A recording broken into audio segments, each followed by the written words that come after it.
She was travelling to Mysore and she ended up at a मज़ार और अ दरगाह।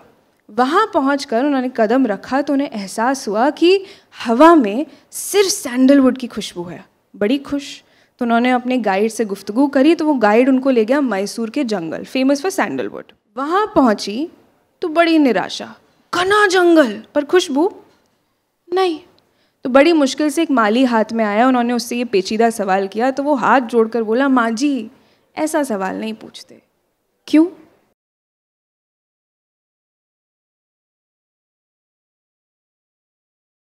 कुछ महीनों पहले मैं बॉम्बे की भड़कती धूप से दूर हिमाचल के दायकुंड पीक पर ट्रैक कर रही थी। एक अरसे बाद पहाड़ चढ़ा था मैंने अपने कंधों पर उठाने की बजाय। वहाँ पहुंचकर खुलासा हुआ कि ऊपर एक मंदिर है, मंदिर के बगल में एक दूरबीन है और उस दूरबीन से दिखता है कैलाश पर्वत।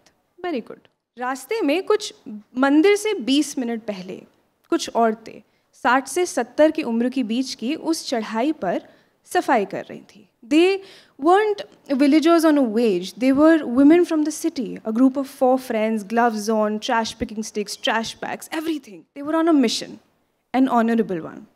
उनको देख मैं मन ही मन मुस्कुराई, आगे बढ़ी पर बढ़ नहीं पाई। उनकी उम्र, उनका जज्बा, उनके सादगी से लैस चेहरे मेरे जहन से उतर नहीं रहे थे। तो मैंने अपनी awkward at all times वाली पर्सनालिटी को साइलेंट किया और उनके पास गई to ask them if I could join them. They were ecstatic.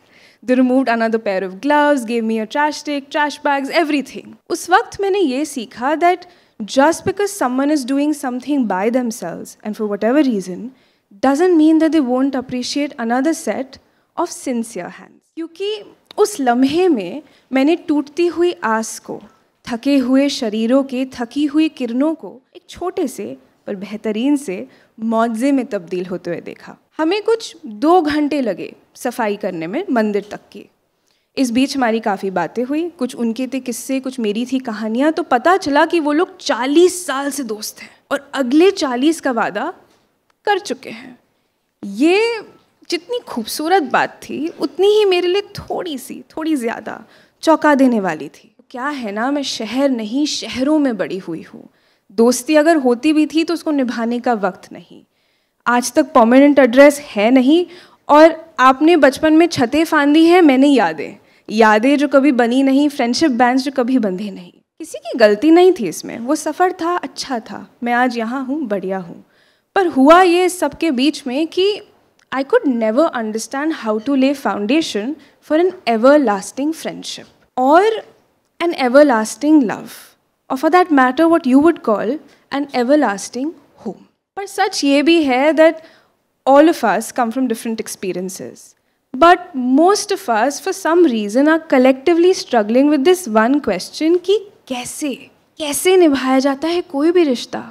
4 दिन, 4 हफ्ते, 4 साल, 14 साल, 24, 34, 40? I connected to one of the women more than others and I think my silly yet very precious to me question sort of gave it away कि मुझे नहीं समझ में आ रहा है ये कॉन्सेप्ट कि लोग रुकते हैं और रिश्ते निभते हैं, अजूबा। So she said, darling, रिश्ते सिर्फ जिद से चलते हैं। That was the most succinct thing I had ever heard and the simplest yet the most complex thing ever. मतलब मैंने उनसे पूछा. So she narrated a story that her mother narrated to her, a little too late in her life, her opinion, not mine. She was traveling to Mysore and she ended up at a मज़ार और a दरगाह. वहाँ पहुँचकर उन्होंने कदम रखा तो उन्हें एहसास हुआ कि हवा में सिर्फ सैंडलवुड की खुशबू है. बड़ी खुश तो उन्होंने अपने गाइड से गुफ्तगू करी तो वो गाइड उनको ले गया मैसूर के जंगल, फेमस फॉर सैंडलवुड. वहाँ पहुँची तो बड़ी निराशा, घना जंगल पर खुशबू नहीं. तो बड़ी मुश्किल से एक माली हाथ में आया, उन्होंने उससे ये पेचीदा सवाल किया तो वो हाथ जोड़कर बोला, माँ जी ऐसा सवाल नहीं पूछते. क्यों? क्योंकि संदल का पेड़ अगर जिंदा तो छाँव, मर जाए तो खुशबू. ये दरख्त नहीं है, ये कीमती रिश्ते हैं प्रेम के. या तो छाँव या सहारा, पर हर हाल में साथ ज़रूर निभाते हैं. बहुत मसाए आएंगे तुम्हारी ज़िंदगी में, उन्होंने मुझसे कहा, अपना हाथ मेरे कंधे पर रखते हुए। बहुत बार तुम्हारा मन उछटेगा अपने ही लोगों से, कहाँ जाऊँ, क्यों जाऊँ, किसके लिए रुकूँ, कैसे करूँ, कोई नहीं है यहाँ मेरा। ऐसे में खुद से बस एक सवाल पूछना कि किसके लिए संदल बन सकती हो तुम, और कौन बन रहा है तुम्हारे लिए संदल। कौन है वो ज़िद्दी पागल जो हर चीज़ के बावजूद कर रहा है लगातार प्रयास और प्यार। उस वक्त तुम्हें मिल जाएगी वहाँ रुकने की वजह।